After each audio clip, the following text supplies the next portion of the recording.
Welcome पिला माने आज आम पढ़े फास्ट चैप्टर विज्ञान चैप्टर ना अच्छी खाद्यर उत्स है। तो स्टार्ट करिबा चल। प्रत्येक जीवन वैशिष्ट्य हूँ जन्म वृद्धि विकास प्रजनन मृत्यु।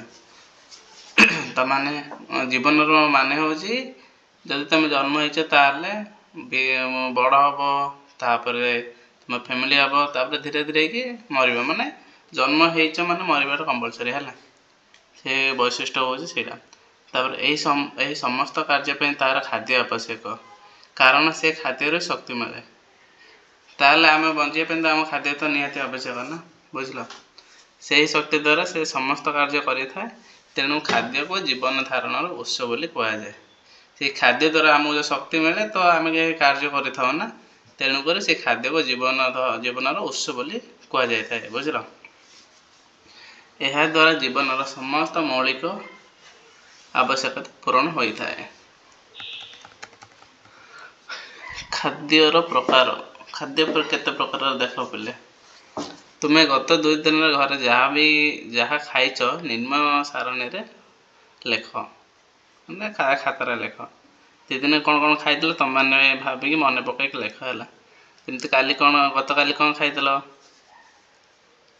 ता पूर्व दिन कौन खाई लिख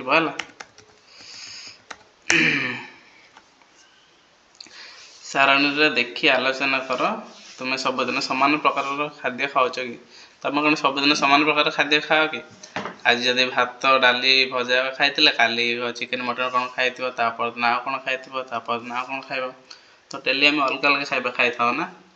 तुम श्रेणी समस्त पे एक प्रकार खाद्य खाती कि तुम श्रेणी समस्ते गोटे प्रकार खाଇବା खाऊँ सेमती ना।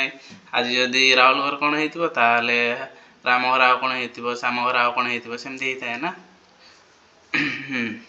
तुम घर तुम श्रेणी समस्ते खाद्य तालिका अनुध्यान कले आम देखा समस्ते प्राय भात खाती तुम जान अलमोस्ट लोक मैंने भात ही खाई था ओडिशा मुख्य भात ही बेस खाते ना। तुम घर भात किपर रंधा जाए तुम के लक्ष्य कर तुम घर केमती भात रंधा के लक्ष्य कर पिला माने भात तैयारी करने कौन कौन आवश्यक आस देखिए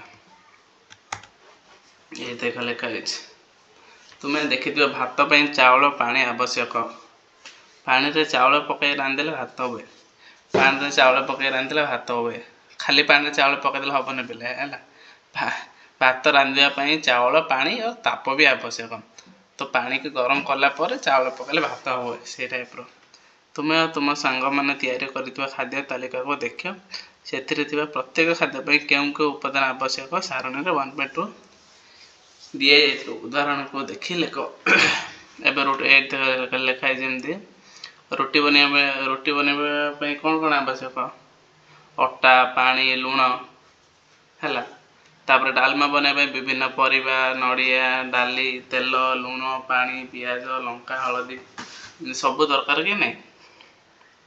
नेक्स्ट पानी और उद्भिद ठारू मिलुथिबा खाद्य प्राणी और उद्भिद आम कौन कौन खाद्य मिलूँ देख आम सारणी टे पूरण कर देखा जे भिन्न भिन्न खाद्य प्रस्तुत करने आवश्यक उपादान पार्थक्य देखा जाए।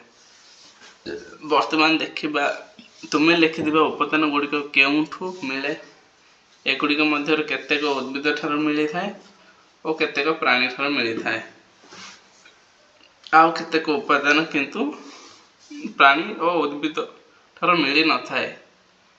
तुम सारणी रे डालमार उपादान गुड़िक है विभिन्न परिबा नड़िया डाली तेल मसला लुण पानी पियाज लंका हलदी डाली बनवाई ये सब दरकार होता है। एगुड़िक मध्य पानी लुण व्यतीत समस्त उपादान उद्भिद मिली थाए किंतु पानी और लुण आम आमर आवश्यकता अनुसार उद्भिद पाई न था पानी और लुण कौन उद्भिद मिलूँ कि मिलूना ना से अंडा तरकारी व्यवहृत हो अंडा प्राणी ठार मिलुवा बेले तेल मसला इत्यादि उद्भिद ठारू मिले किंतु प्राणी उद्भिद ठारू लुण किंबा पानी मिले नहीं। तुम्हें लिखिथिबा खाद्य तालिका को देख से खाद्य उद्भिदर से खाद्य गुड़िकर उपादान गुड़िक क्यों मिले सारणी 1-3 लेख। ये देख लिखाई खाद्य आवश्यक उपादान क्यों मिले प्राणी और उद्भिद ठारू मिलु नथिबा उपादान। खिचड़ी खाई ना खिचड़ी बनवाई कौन कौन उपादान दरकार हुए चाउल ये देख लिखाई चाउल डाली गुआ घी नड़िया परिबा मसला लुण पानी हलदी। प्राणी प्राणी ठार कौन मिलूँ गुआ घी उद्भिद ठार कौन मिलूँ चाउल डाली नड़िया परिबा मसला हलदी। प्राणी और उद्भिद ठार मिलून कौन कौन मिलूनी लुण आ पानी। आम जानिले आम खाऊा अधिकांश उपादान मुख्यतः उद्भिद ठार मिलता है। केतेक खाद्य उद्भिद मूल व्यवहार होता है अन्य केतेक खाद्य फूल फल मंजी पत्र कांड व्यवहार हुए यहीपर उद्भिद विभिन्न अंश को व्यवहार कर अनेक प्रकार खाद्य प्रस्तुत करा जाए।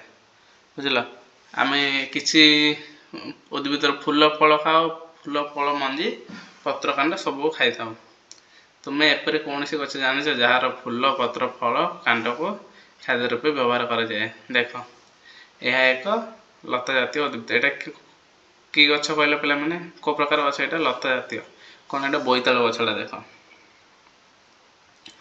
तापर ये लिखाई कौन चित्र 1.2 की देख यह क्यों गछ चिन्ह चेष्टा कर क्यों गछ पे मैंने कहले बोईतालु है क्यों क्यों अंश को खाद्य रूपे व्यवहार कराए यार फूल को भी खाए पत्र को भी खाते और फल को भी खाते। तुम अंचल विभिन्न उद्भिदर क्यों अंश खाद्य रूपे व्यवहार कराए ताहार एक तालिका कर कौ उद्भिदर कौन कौन खाते एक तालिका कर है। लिखाई सजन छुई मैंने जानते जो एत कौन जे मुनिका बोले कहते सजना है सजना छुई जो मुनिका जो लंबा लंबा रही है तार पत्र भी खाती फूल फूल तो खाती खाती कि मुझे तो खाएनी कि फूल खाऊँ बोधे तो फल खाती मूलार पत्र खाती फल खाती काकुड़ीर फल खाती पियाजर फल खाती तार पत्र भी थाए पत्र भी खाती है। अन्य जीव कौन खाती देख आम परी अन्य जीव मैंने खाद्य खाती कि आम परी कौन अन्य जीव मैंने भी खाद्य खाती कि तुम घरे गाई बा छेली थिबे से माने कौन खाती कुकुर बिलेई कुकुड़ा निश्चय देखी से माने कौन खाती तुम्हें देखी जीवन जीव मानकर नाम और से माने कौन खाती तुम खातर ताहार एक सारणी कर परवर्ती सारणी रे जीव मैंने क्यों सब खाद्य खाती तुम मध्य आलोचना करी सारणी 1.5 रे लेख ए लिख से कही है कुकुर कौन खाए पारा कौन खाए सिंह माछ बुढ़ियाणी काउ प्रजापति मैंने सब कौन खाती सब लेख ये बोली सी कही जमती गोटे देख देख कुकुर कौन खाए मांस भात रोटी दूध सब सेमती कौन कौन ठेकुआ कौन खाए घास खाए मशा कौन खाए रक्त पिए माछी कौन खाए अलिया आवर्जना ऊपर बसे चेप कंकार खाए मौमाछी कौन खाए फूलर जो कौन कहते फूलर जो रस थाए तार से पिए प्रजापति भी सेम काऊ भी कीट पतंग सब खाए बुढ़ियाणी भी कीट पतंग माछी मशा सब खाए माछ पंक छोट छोट कीड़ा कीड़ा सब खाए सिंह मांस खाए बुझल सारणी 1.5 देखी क्यों मैंने केवल प्राणीजात खाद्य क्यों मैंने केवल उद्भिदजात खाद्य और क्यों मैंने उभय प्रकार खाद्य खाते आलोचना कर। तुम जान प्रत्येक प्राणी खाद्य खाती केतेक जीव केवल प्राणीजात खाद्य खाती केतेक जीव केवल उद्भिद बा उद्भिदजात पदार्थ खाती एवं आउ केतेक जीव उभय प्राणी और उद्भिदजात पदार्थ खाती बुझल ये लिखाई खाद्य खाइबा को आधार कर प्राणी मानक 3टी श्रेणी विभक्त करा जाए जो मैंने केवल उद्भिद बा उद्भिदजात पदार्थ खाती खाद्य खाइबा को आधार करके खाद्य खाइबा को आधार करिकी प्राणी मानक तीनोटी श्रेणी विभक्त कराई केतरे खाद्य खाइबा को आधार करिकी प्राणी को तीनोटी श्रेणी विभक्त कराई जो माने केवल उद्भिद जात खाते से मानक कौन कह शाकाहारी माने खाली शाक फाक खाऊे ना ओनली खाली उद्भिद जात खाऊे से शाकाहारी कहते आ जो माने केवल अन्य प्राणी माने मांस खाते है अन्य प्राणी को खाते से मांसाशी बोली कह जाए आ जो मैंने उभय उद्भिद और प्राणी को खाते से सर्वाहारी माने सब खाते है तो मनीष गोटे कौन होती पे मैंने कहल कमेंट बॉक्स रे कर है मनीष कौन ये ठेकुआ कौन शाकाहारी हाँ कि नहीं सिंह मांसाशी सर्वाहारी कुकुर सेमती तुम ये लेख शाकाहारी आउ किए अच्छी छेली आउ किए छेली आउ कौन कौन अच्छी पिला माने मेंढा गाई सेमती मांसाशी किए किए आसब सिंह बाघ भालू सर्वाहारी किए कुकुर मनीष है सेमती आम कौन शिखिले चैप्टर आम विभिन्न खाद्य खाऊ खाद्य मुख्यतः प्राणी और उद्भिद मिले बुझल मुख्यतः खाद्य कौटू मिले प्राणी और उद्भिद विभिन्न प्रकार खाद्य प्रस्तुत करने भिन्न भिन्न उपादान आवश्यक होता है खाद्य अभ्यास अनुसार प्राणी मानक शाकाहारी मांसाशी और सर्वाहारी श्रेणी विभक्त करा जाए कौन सी खाद्य प्रस्तुत पर आवश्यक जिनिस को सही खाद्यर उपादान कहुए मनीष सर्वाहारी श्रेणी अटे बुझल पे अभ्यास ये देख क्वेश्चन आंसर देती तले दि जाए उद्भिद मानकर क्यों अंश आम खाद्य रूपे व्यवहार करूँ टमाटर कौन आम फल कदली फल आ तार मंजा भी आम खाऊ देख घरे मम्मी को पचार मंजा कदली गचर मंजा खाऊ कि नहीं बोली है फल और कांड है कदली आंबर कौन खाऊ फल नड़िया फल पियाज फल पत्र आखु कांड अदा फल पोई से शागटा है पत्र शिंब फल खड़ा शागटा यहाँ भी पत्र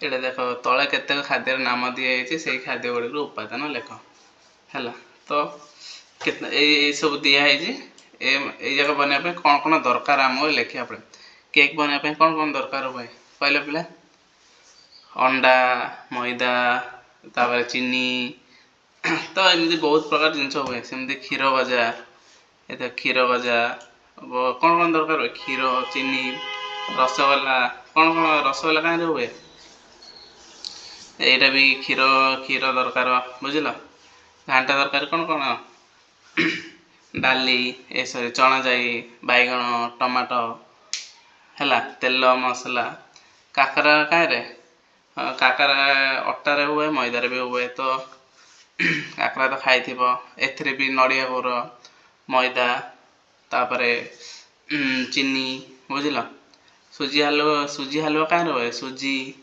चीनी आइसक्रीम कहीं हुए है आइसक्रीम कहीं हुए तुम से क्या पचारिक लिख पे बुझल पोड़पिठा तैयारी आवश्यक उपादान गुड़िकर नाम लेख पोड़पिठा तैयारी कहीं हुए पे कहल पोड़पिठा मोस्टली आम आजिकल सब सुजी भी बन दौरान ना तो गाँ मानक देख बोईताल बना जाए है आ कौन कौन हुए मम्मी को पचारे से कहे उपादान से उपादान गुड़िक क्यों मिले उपयुक्त समय ठीक दिया उपादान कौन कौन मिलूँ प्राणी ठार कौनटा उद्भिद ठार कौनटा लिख 4 नंबर देख मुझे कौच ये देख कौन लिखाई निर्मुक्त मध्य दुईटी पार्थक्य और सामंजस्य लेख तो ये कही कि पाचिला अमृतभंडार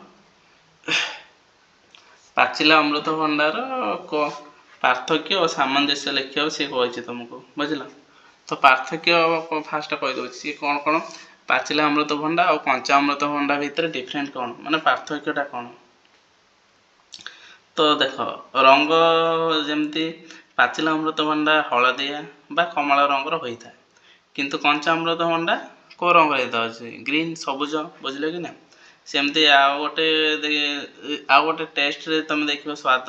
ପାଚିଲା ଅମୃତଭଣ୍ଡା ମିଠା ଲାଗିବ ଓ ଏହାକୁ ଫଳ ଭାବରେ ଖିଆଯାଏ। ବୁଝିଲ?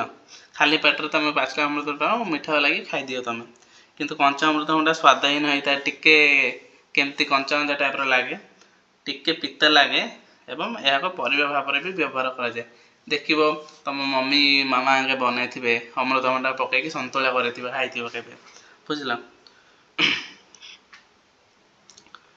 ତ ସାମଞ୍ଜସ୍ୟ କ'ଣ ଏବେ କହୁଛି ଶୁଣ।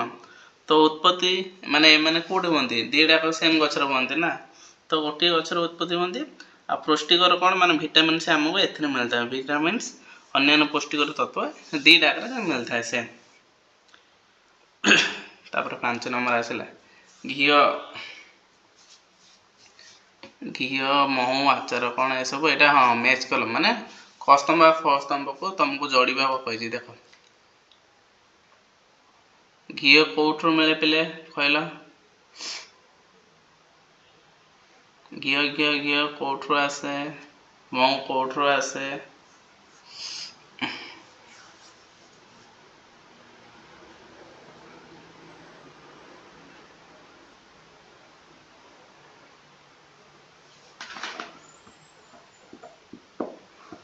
ଦେଖିବା,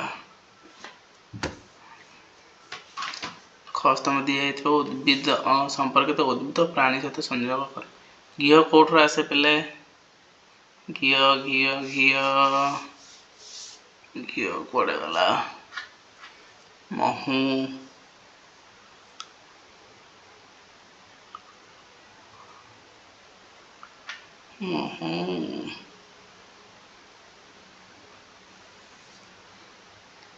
କୁଆଡ଼େ ଗଲା ରେ?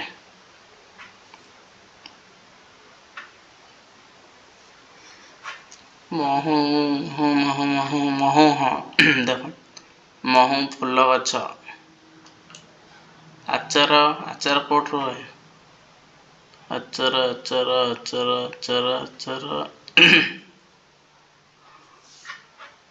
କେଉଁଠୁ ହୁଏ ପିଲେ? ନେକ୍ସଟ ଦେଖିବା, ବଡ଼ି। ହଁ, ବଡ଼ି ବିରିରୁ ହୁଏ। ହାଲୁଆ, ପକୁଡ଼ି କେଉଁଠୁ ହୁଏ? ଗହମ। ବିରିୟାନୀ, ଛେଳି। ଘିଅ ଗାଈର କ୍ଷୀରରୁ ହୋଇଥାଏ। ହେଲା, ତାପରେ ଆଉ କ'ଣ ରହିଗଲା କି? ମହୁ ହେଲା। ଆଚାର ସୋରିଷ ଗଛରୁ ହେଇଥାଏ। ରାବିଡ଼ି ଗୋଟେ ରହିଗଲା ନା। ରାବିଡ଼ି